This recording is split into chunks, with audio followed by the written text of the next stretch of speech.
was called screw you money. The type of money you burn in front of poor people just to see the hope fade from their eyes.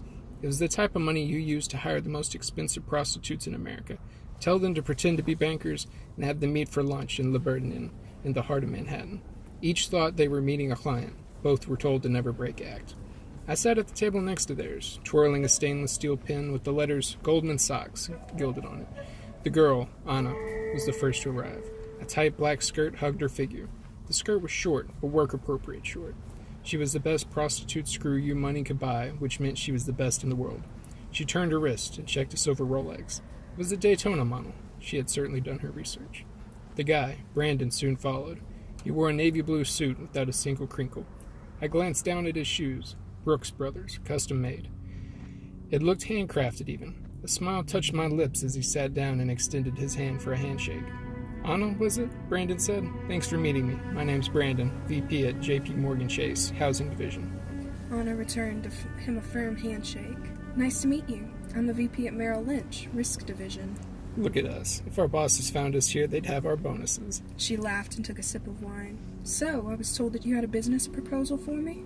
This was it. The reason I had dropped 5 figures on 2 prostitutes. Brandon would fumble through banking buzzwords and financial pseudosciences as I sat back, laughing at his stupidity. Then Anna would follow in their dance of idiocracy, all the way until they left Liberton, never to return because they couldn't afford even its dress code. My pen twirled in anticipation. Credit default swaps, Brandon said. It's insurance against bad loans. So if we make a string of bad investments, even when we lose, we make money, just not as much. Anna furrowed her brow. I work risk at Merrill Lynch. I know how to lower risk. A giggle tickled my throat. What would a prostitute know about credit card default swaps? He probably read the first Wikipedia paragraph and now thought himself an expert. I wondered who would be the bigger idiot, Brandon or Anna. What if we pair that up with thousands of high-risk loans? Like we already do? Anna asked. But not individually. Brandon leaned forward, his voice lowered so I had to strain my ears just to hear his words. We pull them all together and then securitize them into a single asset.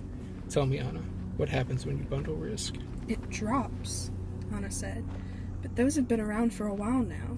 Are you proposing that we just keep doing what we're doing? Brandon frowned. It looked like Anna had done more research than him. I pretended to cough to stifle my laughter. It was he who had looked the fool. Wait, Anna said. But how about we talk to the rating agencies? The bigger the pool of assets, the lower the risk. If we get a big enough pool, any sort of crappy asset could have a AAA rating. My jaw dropped, and I broke character by staring straight at her. The two didn't even notice. They were so buried in their conversation.